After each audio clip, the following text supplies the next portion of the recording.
Sounds good. Welcome to Tier 4 Group's continued conversation on women leading change. I'm Nikki Rayburn, Executive Director for Tier 4's Professional Services and Cybersecurity Practice. For the last few weeks, we've been creating conversations that look at how women in particular lead themselves and others through those disruptive times that test their fortitude, force them to look at their circumstances objectively and perhaps in a different light, and sometimes make bold decisions about how they move forward. Today, we're talking about mergers and acquisitions. And if you've worked through a merger or been a part of a company that's been acquired, then you know firsthand the uncertainty that these transactions can create. I'm joined today by a panelist of three fierce leaders who've mastered the journey through a merger and an acquisition, perhaps a few times. Please welcome Cheryl Strowing, CIO of Paradis Lagardère, Christy Johnson, CEO of Achieve It and former COO of Buckhead Investment Partners and BIP Capital, Christina Kreitzer, former Senior Vice President and Head of Transformation at Truist. Cheryl, Christy, and Christina, welcome, and thank you so much for sharing your experience and insights with us today. Why don't we start with a detailed introduction of each of you, because you each have such interesting backgrounds when it comes to M&A activity. If you could summarize what your M&A experience has been for us and maybe share a few details about the most memorable experience that shaped you. Cheryl, why don't we start with you? Sure. Good afternoon, everyone. And Nikki, it's a pleasure being here today with you and Christina and Christy to talk about mergers and acquisitions. And I currently, as Nikki said, I'm currently Senior Vice President and Chief Information Officer for Paradis Lagardère. I have been in IT my entire career, primarily in the retail industry and now in travel retail, and have been through a number of mergers and acquisitions. These M&As have all occurred at different times in my career, so I really feel like I have a different perspective from each one of those experiences, just based on solely on where I was at the point of time in my career and the journey. Currently, I've been at Paradis Lagardère now for years, and interestingly enough, my position of CIO was created as a result of an acquisition. So I came in after this most current one, but you talk about opportunities. This position was created as a result of one. The acquisition, Paradis Shops, was acquired by Lagardère Travel Retail based out of Paris, France. And when you ask about the most memorable M&A, for me, it's always an interesting question. And I often think that our first experience at anything new is the most memorable. So that one definitely is top of mind for me. With that particular one, I was very early in my career, and a new manager actually with a small team, but was asked to post the decision and post the close. I was asked to lead the integration of financial systems, so a part of the integration. But on the flip side, truly the most memorable one for me is probably the largest. I was working for a national grocer, and we literally doubled the size of our organization, and two very large companies coming together through an acquisition with the intent of operating more as a merger, combining the best of two worlds. So the culture of those organizations being a bit different, the size and scale of it, and really just the role that I had early on in getting into the data room and really learning about M&A is why that's the most memorable for me at this time. Okay, thank you so much for that. Christina, why don't you introduce yourself? And again, what was your M&A experience, perhaps maybe the most recent, that's been so memorable for you? And I'm sorry, it cut out there on me, Nikki. Did you say Christy or Christina? Christina, yes. That's what I was. We seem to be having some technical challenges. Nope, that's quite all right. These are part of just one of the things that we're all trying to overcome in the world of COVID, right? So with myself being in financial services, that's really where I whet my appetite on mergers and acquisitions, and really even transformation. Because prior to that, in the retail industry and in aviation, at my prior companies, we didn't really have to face acquisitions a whole lot. Financial services seems like they pop like popcorn. And having gone through Crustar merger, National Commercial Finance, and most recently with BB&T, being a merger of equals, that was probably the most impactful, the most memorable. And as you opened and said, it's time for bold decisions. We'll talk more about that later. But that was presented a lot of good opportunities. So that one had the most impact. And today, still leading transformation in a different capacity. And some of that is very personal. So we'll talk about that in a bit. Yes, we will. All right. Thank you. Christy, please introduce yourself. And again, what was your most memorable experience from an M&A perspective that shaped you? And she may be having some challenges. So we will just jump right into our first question of the day. And Cheryl, I'm going to pose this to you because, you talked about, going through a merger and acquisition a couple of times. And so in terms of researching and finding out a little bit about the company that you're about to be partnered with, whether you're a part of the parent company or it's just been announced that you're going to be acquired, what is that process like for you? What do you go through, and what's important for you to find out? Sure. And again, I think it always depends on kind of where one is at in their career. So each one of them that I went through looked a little different. But I think what's most important is to take the initiative always and learn as much as you can about the other company. And it's a lot easier to do that today than it might have been 20 years ago, of course.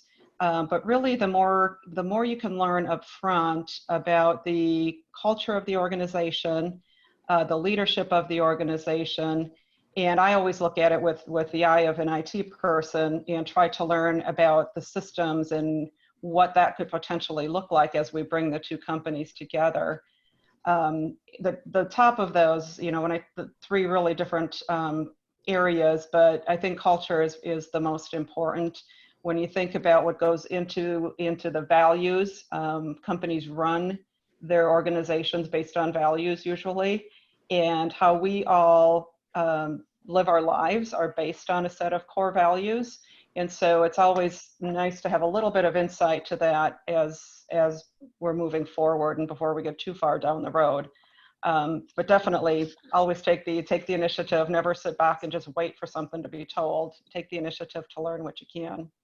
And I'm gonna tap into the culture question because I want to know more about your experience there, particularly since Paradigm Shops was acquired by a French company. But before we do that, Christina, what has been some of the things as it was announced that BB&T and SunTrust were going to merge? What were some of the things that you wanted to know about BB&T from your position at SunTrust?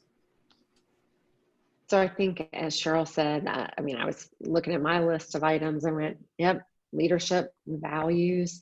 The other part that was big for me was understanding the technology and understanding their processes and how they conduct their business, which is very much aligned to the values of the company.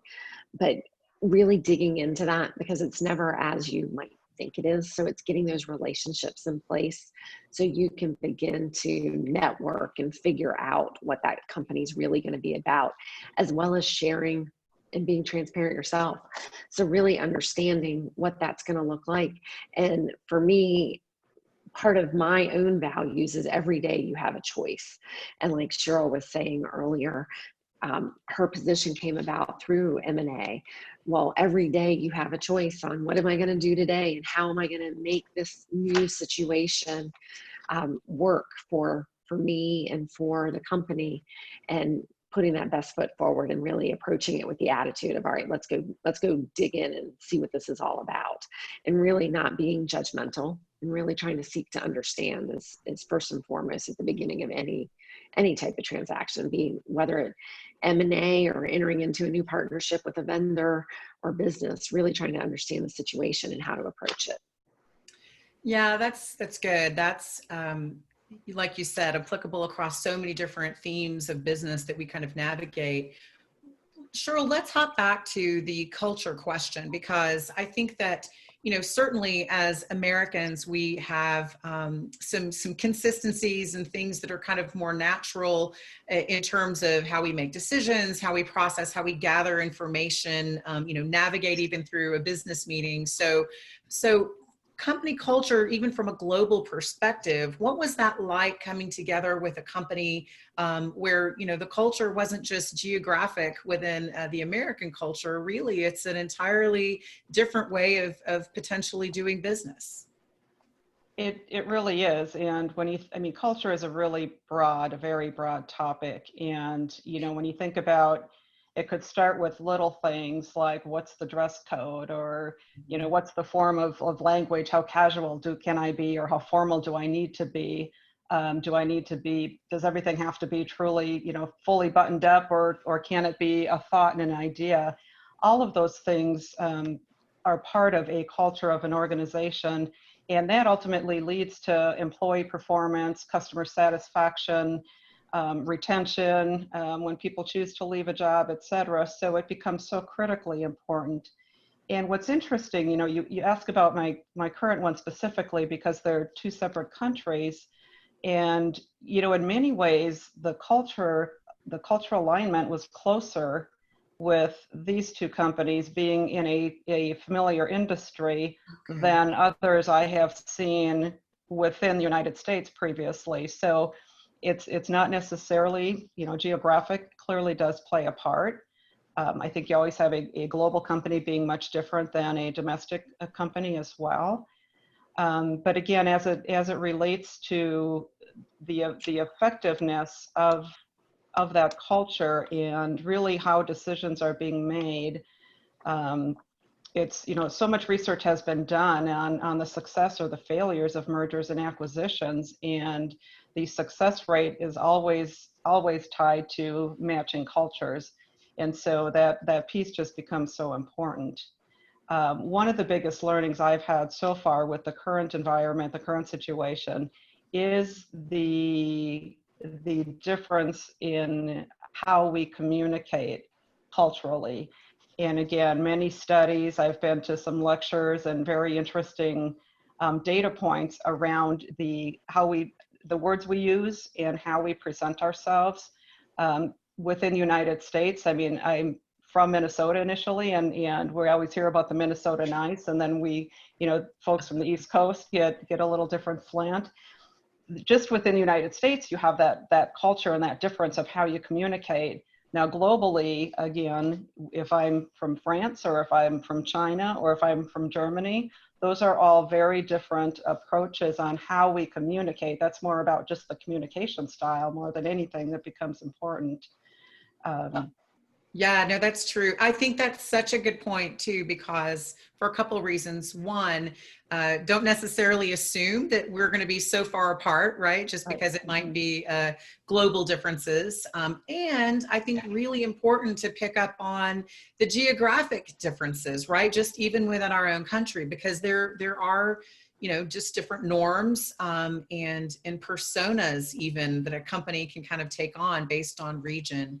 Christina, what about you? Were there any cues that you looked for from a cultural perspective that you thought was important to try and understand as you were kind of moving together and starting to meet management teams from BB&T?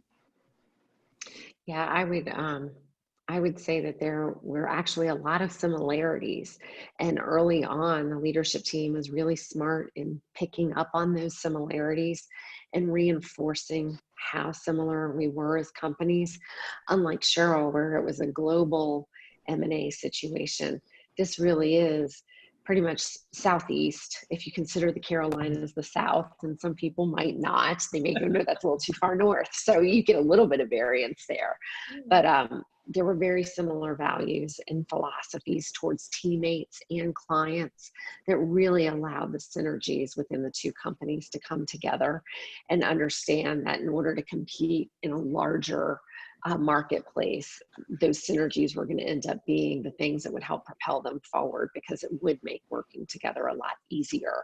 So seeing the consistency of message from Kelly and from Kelly King and Bill Rogers, the respective CEOs, that really reinforced that they were aligned, and continuing to repeat that helped the leaders then carry that message back to their teams and help them through the change, and let them know that really this is why we're doing this merger. This is how we want to do it, and being consistent in the messaging really helped lend itself to a greater degree of comfort.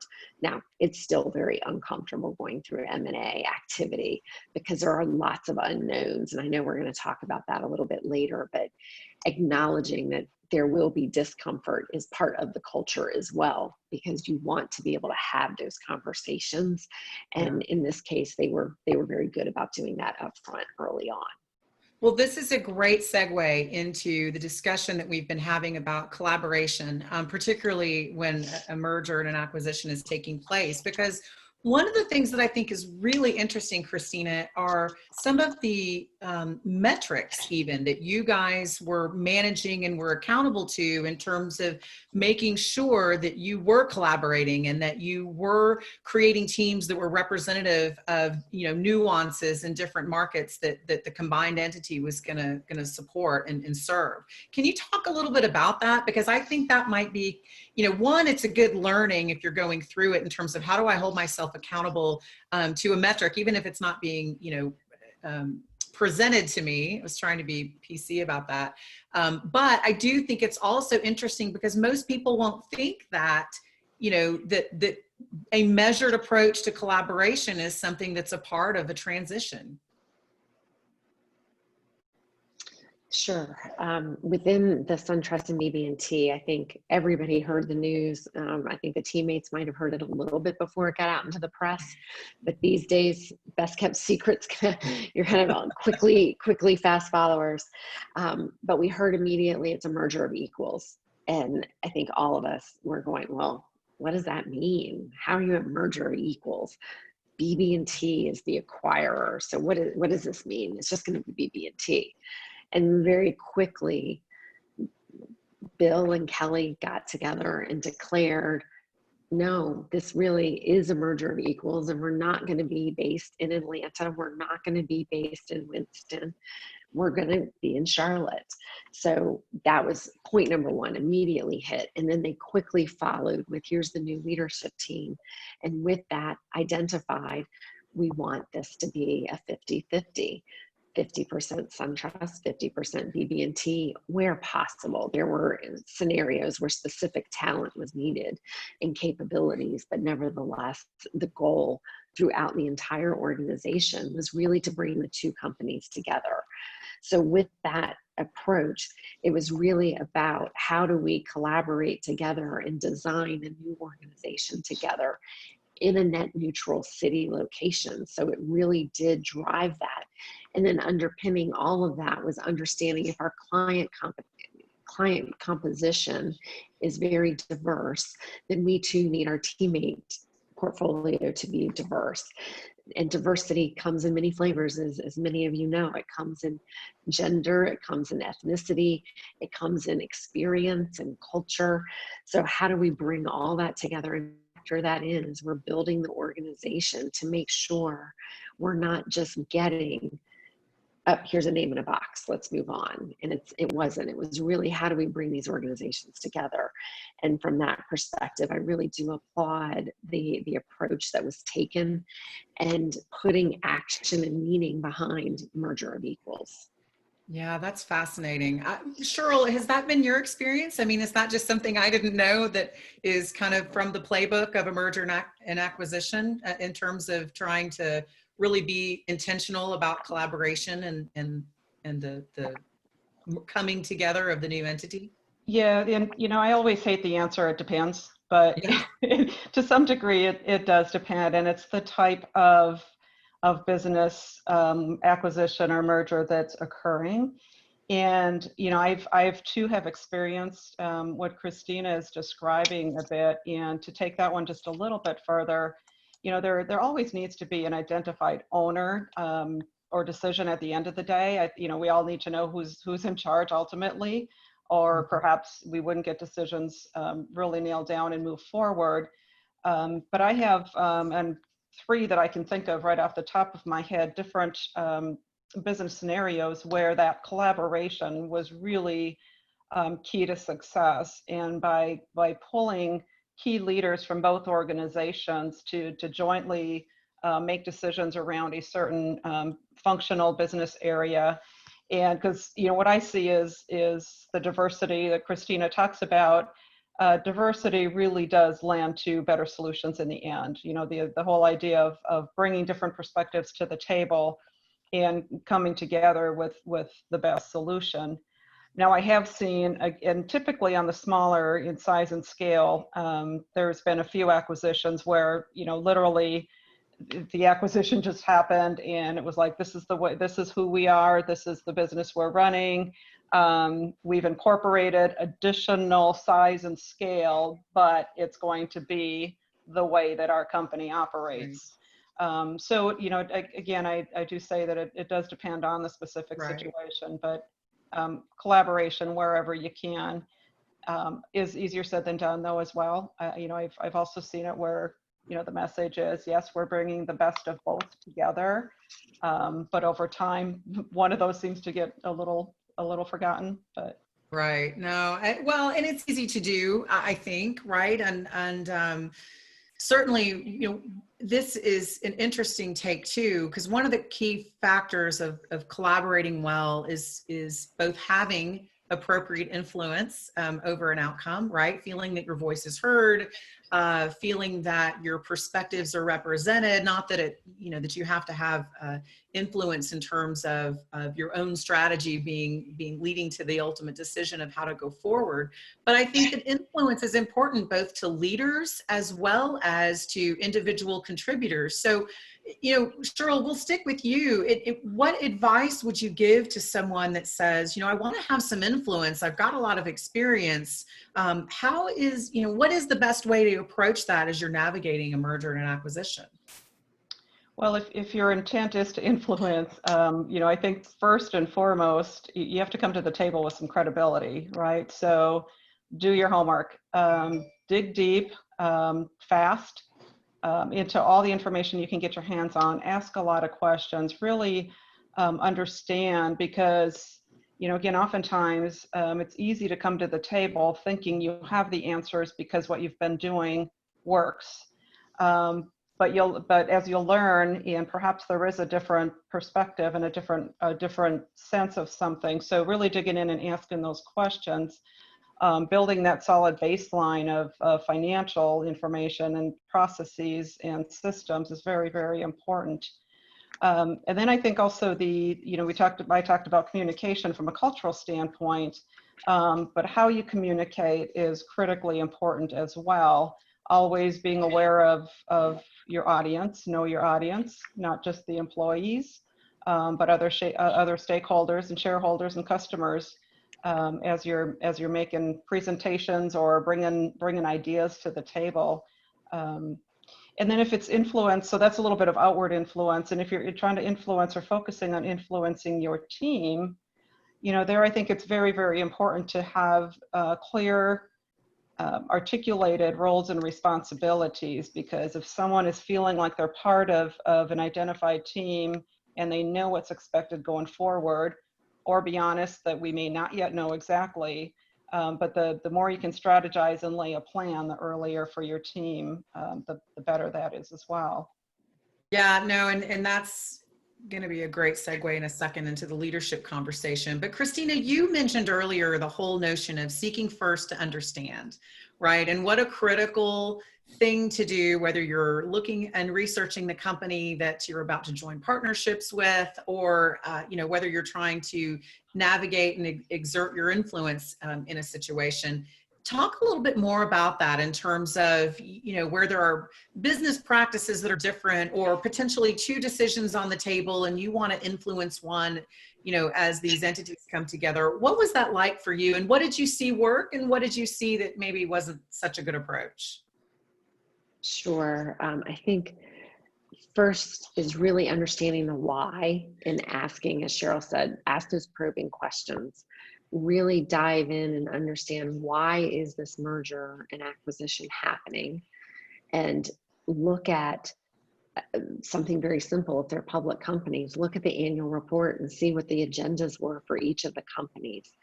But really using those resources that are available to you, and then talking with the other leaders of both companies to try to get to that understanding of that agenda, because then you're applying your influence in areas that are going to be the most impactful. During a merger, there are hundreds, if not thousands, of items that need attention. There's no shortage of things to do, but it doesn't necessarily mean that they're all equally important.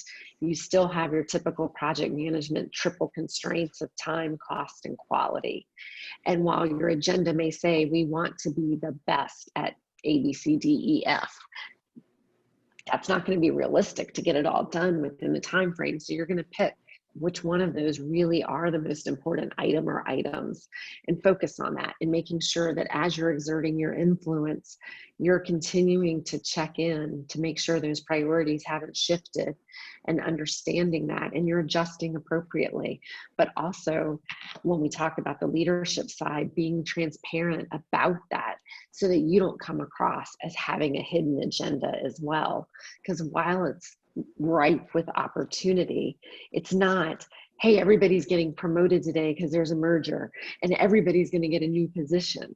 Some of it, quite frankly, yes, there will be some promotions, some will be lateral movements, and some, unfortunately, are going to be, you know what, we're reorging and it's moving people back. And then some are even going to have to pivot out of the organization. And none of those items is worse than another. It is such a very personal situation for everybody. Even though it is a business that is merging, it's also personal choices. And I believe in that every single day, regardless of whether or not it's a merger. And really knowing that and working through that as you are influencing allows you to be true to yourself throughout the process, and also still help the company on their agenda forward with the merger. Okay, well, let's stick with that then, because as you talk about, being honest with yourself and kind of feeling out where you fit in the organization, what are some of the things that you thought about, and Cheryl, I'll come back to you and say, as you've gone through your two different experiences, what were some of the things that you considered about moving forward? But Christina, for you, you made a decision ultimately that you would, this could be an opportunity to look for opportunity outside of the combined organization. And I know they must have died when you told them that that was your decision, but what were some of the aspects of, making that decision of, should I stay or should I go? I can't say that it was easy, and it wasn't something that was overnight by any means. And it really was a partnership. I had a fantastic career at SunTrust, now Truist. And it really gets down to, there are business decisions there, and there are personal decisions, but they're not black and white, as everybody knows. There's a lot in between, and you have to take all that into account. One part for me was quite easy. Charlotte wasn't in the cards for me at that time. The other part is, you as an individual look at your location, you look at your family situation, your spouse, your partner, your kids, you look at your career aspirations, and you look at the culture and the environment and all the things that we've already had discussions about. And when you layer all of that in, it's very multidimensional, and you go, all right, what do I want to do? And you have the opportunity to keep doing what you're doing in many cases. Or for me, about 5 years ago, I started to get an itch of, I might want to do something different. And I was afforded a fantastic opportunity within the bank, and I went to do that. And we accomplished a lot, but that itch came back. So when this merger came around, I started to really have my inward introspection on all of those factors and said, ooh, do I have the courage to take a risk? And it was a little scary. just because you get complacent and get comfortable, but that for me has always been a sign that it's time to do something different as well. Because I thrive on change. I like change. And with that being my personality, I said, okay, this is my time. As well as where it was within the business, it was a good time. And for me, it was about making sure I could not leave loose ends. I was going out on a positive note at that moment. There may always be some that'll say, oh no, it's good, get her gone. And others, no, don't go. And even within yourself, you have that conflict, and you just eventually have to say, I'm gonna take that step, and we're gonna make that happen, just like you would as if you were leaving any other company. But mergers do present themselves with some unique opportunities, and for me, it was the right time. Cheryl, what about for you in terms of, looking at a merger as a fantastic opportunity, either take the next step in your career or, to continue doing what you're doing, but in obviously a different purpose. What are some of those thought processes that you go through in terms of evaluating the should I stay or should I go question? Yeah, I think it's, Christina, you made a comment that is a little bit of, I've said it many, many times, and I live by it a bit as well. And when you start to get too complacent or too comfortable in a role, it's time to change. It doesn't mean a new company by any means, but it means, what else can I be doing? Where else can I be providing value? And, for me, I've been, with one exception, I've been very fortunate along the way, because there was always new opportunity that came with each merger and acquisition that I was part of. One of them, however, ultimately ended up in a job elimination for me, not immediately, but over time. And, when I reflected on that many, many times, because it's, any time a reduction in force happens, or anyone is faced with an elimination that maybe they weren't expecting, you have to reflect a whole lot.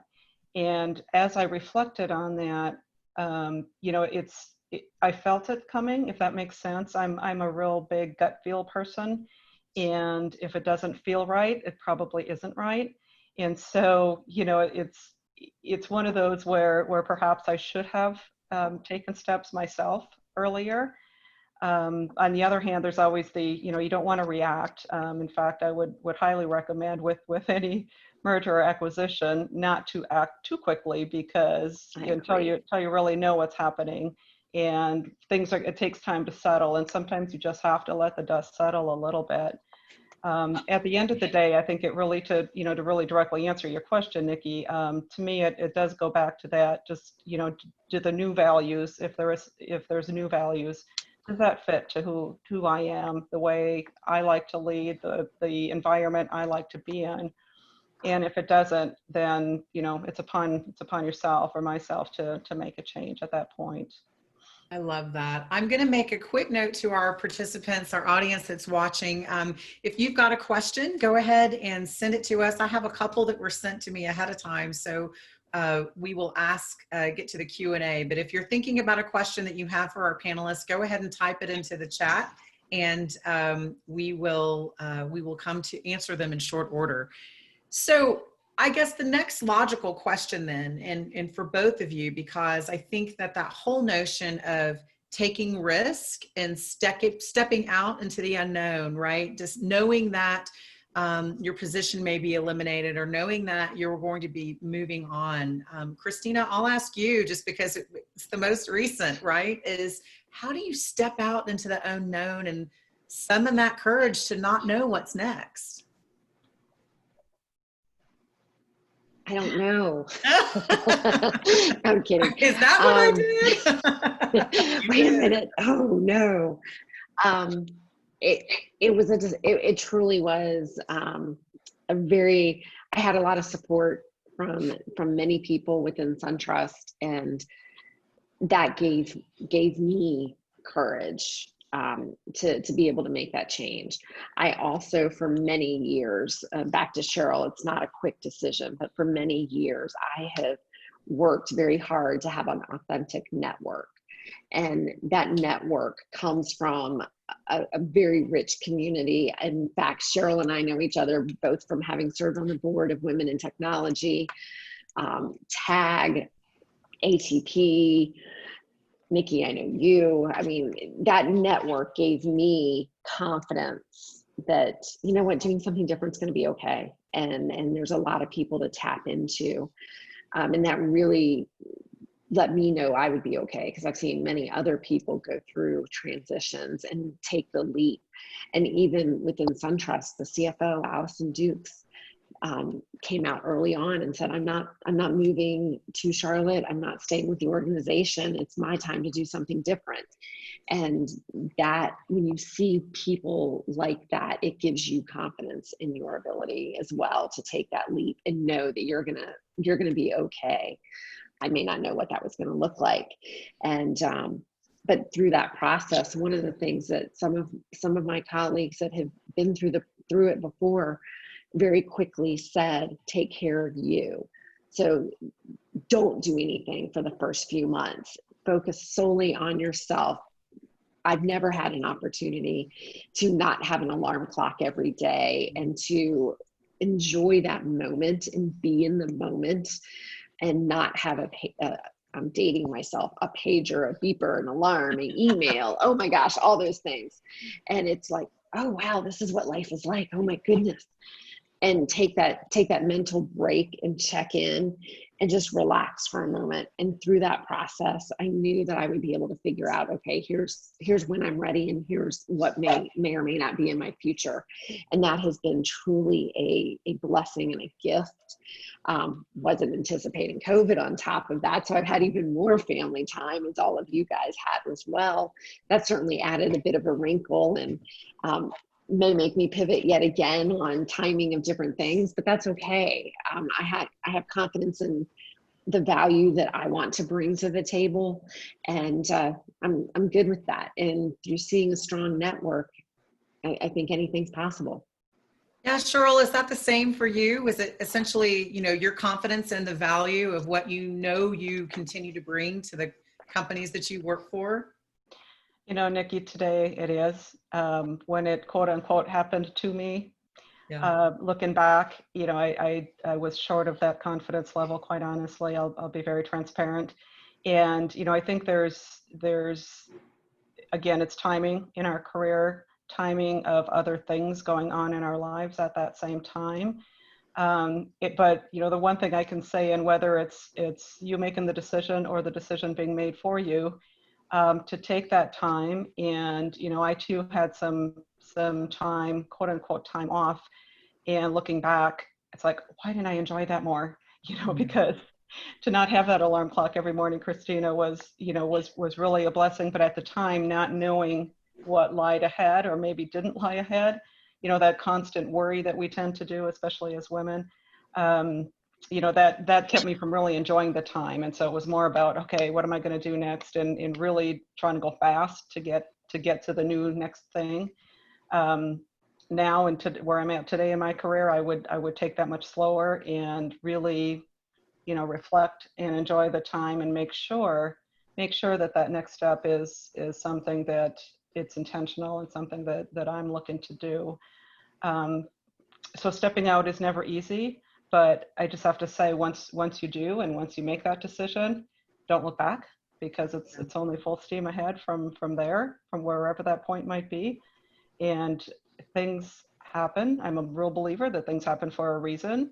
And that particular event was truly one of the best things that happened to me in my career. So it all works out in the end. And as long as you help make it work out, but it does work out. No, it does. Absolutely. And I have a similar experience, and I'm convinced that when you're relaxed about what that next step is, oftentimes the next step happens a little faster even than what you might anticipate. I was going to take a summer off about 4 years ago and have a summer with my kids, and it lasted 29 days. So, in the end, I'm completely happy with that. But yeah, I think it was because I wasn't really expecting the next thing that it kind of came about. So we do have a question. So thank you so much. This was a question that was sent to me in advance. And Cheryl, you started to answer it earlier when we were talking about cultural, so I'll throw this one to you first. What is the most challenging part of an M&A transaction? What are the things that typically go wrong? Is it culture, process, change management? Can you comment on that in terms of what you typically see go wrong and what the causes typically are? Yes, yes, and yes. Yeah. And I would say, I mean, as research shows, this is not Cheryl's opinion, but research absolutely shows that the biggest challenge is the fit or lack of fit in culture, hands down. But with that, things that we can control as we go through the activities, change management, I think, and that whole idea of leadership and leading people through change. The one thing we have to remember that's just like on hypercycle through an M&A is that cycle of change, and everybody goes through a change cycle. You feel the loss, right? The loss of the way it was is, and the fear of the unknown. I now have doubt. I have doubt about what my new job is going to be. I have doubt about whether they'll be seeing the value that I bring to the table. It's uncomfortable. I don't know what's happening, so I don't feel good about it. The way we all cycle through change, the pace is different. So the biggest challenge, I think, is that change management of helping teams and helping people to, in some ways, just kind of take a breath.